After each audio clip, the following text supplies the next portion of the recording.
oshiq aviahalokatlar ro'y bergan. Ularning asosiy qismi sobiq ittifoq davrida, bir nechtasi mustaqillik yillarida sodir bo'lgan. Mustaqillik yillarida sodir bo'lgan aviahalokatlar ham sobiq ittifoqda ishlab chiqarilgan eski samolyotlar bilan ro'y bergan. Ana shulardan biri 1999-yilda To'rtko'l aeroporti yaqinida sodir bo'lgan Yak-40 samolyotining halokatidir.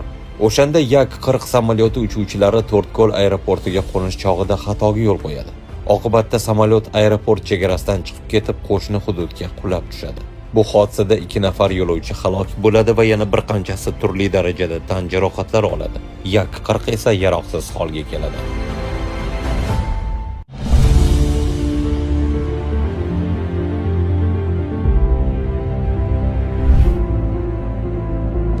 Bir 1999-yil 26-avgust kuni To'rtko'lda halokatga uchragan Yak-40 1973-yilda ishlab chiqarilgan bo'lib, O'zbekiston fuqaro aviatsiyasida 26 yil xizmat qilgan edi.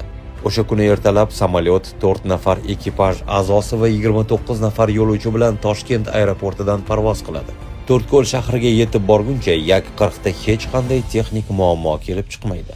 Samolyot To'rtko'l aeroportiga qo'nish chog'ida uchuvchilar uchish-qo'nish yo'lagiga tushishda xatolikka yo'l qo'yishadi. Ular aylanib olishda va tezlikni pasaytirishda mo'ljalni noto'g'ri olishadi. Oqibatda samolyot uchish-qo'nish yo'lagidan o'tib, aeroport hududidan chiqib ketadi va qulab tushadi. Halokat oqibatida 2 nafar yo'lovchi halok bo'ladi. Yana bir necha yo'lovchi turli darajada tan jarohatlari oladi. Yak-40 yaroqsiz holga keladi. Hodisadan ko'p o'tmay To'rtko'l aeroporti ham o'z faoliyatini to'xtatadi. Unga ko'ra halokatga uchuvchilarning qo'nish chog'ida mo'ljalni to'g'ri ololmagani va tezlikni o'z vaqtida pasaytirmagani sabab qilib ko'rsatiladi. Samolyot qo'nish uchun To'rtko'l aeroportiga yaqinlashganda ekipaj komandiri uchish-qo'nish yo'lagiga mo'ljalni noto'g'ri oladi. Samolyotning tezligi ham belgilangandan yuqori bo'ladi. Holat radarda ko'rinib turgan bo'lsa-da, dispetcher ham unga e'tibor bermaydi va uchuvchilarga 500 metrgacha pastlashga ruxsat beradi. Shundan so'ng ekipaj samolyot uchib o'tayotgan joyning aniq koordinatalarini bilmagan holda chapga burilib, uchish-qo'nish yo'lagi joylashgan yerdan chetroqqa tusha boshlaydi. O'sha paytda samolyotning tezligi soatiga 170-200 km o'rniga 250 km bo'lgan.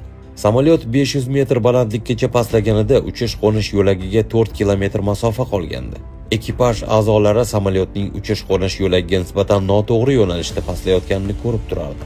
Ana shu paytda ekipaj komandiri tepaga ko'tarilib, ikkinchi marta aylantirib kelish o'rniga samolyotni keskin pasaytirishda davom etadi. Bort mexanik va ikkinchi uchuvchi ekipaj komandiriga samolyotni tepaga ko'tarish va ikkinchi marta aylanib kelib qo'nishni maslahat berishadi. Ammo u o'jarlik qilib turib oladi va samolyot pastlashda davom etadi. Samolyot uchish-qo'nish yo'lagining boshlanish qismiga yetganida soatiga 250 km tezlikda yerdan 4-7 metr balandlikda uchayotgandi. Shu paytda uchuvchi tezlikni pasaytiradi. Samolyotning tezligi soatiga 160 km ga tushadi. Ammo shunda ham belgilangan mo'ljalga qo'na olmasligi ma'lum bo'ladi.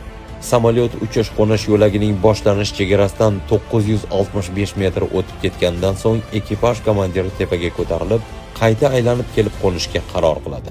Ammo endi kech bo'lgandi.